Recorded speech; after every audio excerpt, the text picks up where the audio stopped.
Friends তোমাদের আবার একটি নতুন ভিডিওতে স্বাগত জানাই। তোমরা দেখছো SG tutorial guide YouTube channel. তো আমি তোমাদের প্রত্যেককেই বলেছিলাম যারা যারা আমার সাথে কানেক্টেড ছিলে যে জিএনএম এএনএম এছাড়াও জয়েন্ট এন্ট্রান্স বলো বা পামডেট বলো বা পাপডেট বলো, এর সাথে যে জিলেট জেকা বা জেমাসের যে পরীক্ষাগুলো হবে কি হবে না, এন্ট্রান্স হবে কি হবে না, যেহেতু দেরি হচ্ছে তোমাদের মনে একাধিক প্রশ্ন ছিল যে দাদা পরীক্ষাগুলো কি আদৌ হবে নাকি হবে না।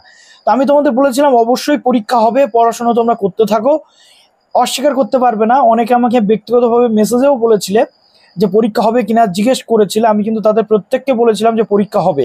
আর দেখো একের পর এক এই ওবিসির সমস্যাটা স্টেবল হতেই একের পর এক কিন্তু তথ্যগুলো চলে আসা শুরু হয়ে গেছে এই জয়েন্ট বোর্ডের পক্ষ থেকে। প্রথমে আমরা দেখলাম যে জয়েন্ট এন্ট্রান্সের যে রেজাল্ট সেটা 7 তারিখে হবে ঘোষণা করা হলো।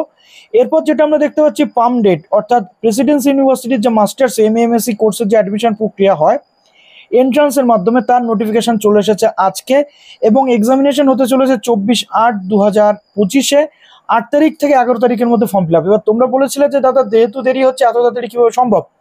দেখো শুধু দেরি হচ্ছে তাই নয়, 8 থেকে 11 তারিখ 3 দিন মাত্র ফর্ম ফিল আপের টাইম, তার মধ্যে ফর্ম ফিল আপ করে নিতে হচ্ছে।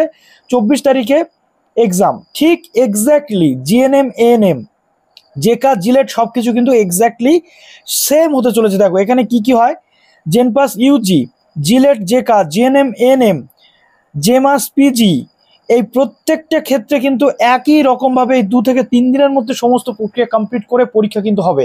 তাই আর দেরি নয়, পরীক্ষা কিন্তু হতে চলেছে তোমাদের, চিন্তার কিন্তু কোনো কারণ নেই। যারা যারা পড়াশোনা করেছো তারা খুব ভালো ফল করতে পারবে, এটুকু আমি বিশ্বাস করি। তো যারা নতুন আছো অবশ্যই আমাদের চ্যানেলটিকে সাবস্ক্রাইব করে পাশে থাকা বেল আইকনটি ক্লিক করে দাও যাতে সব তথ্যগুলো তোমরা টাইম টু টাইম এখান থেকে পেয়ে যাও। আর প্লিজ এই ভিডিওটা প্রচুর শেয়ার করো, হাইপ বাটনে ক্লিক করো যাতে প্রত্যেকে এখান থেকে সঠিক তথ্যটা পেয়ে যায়। Best of luck.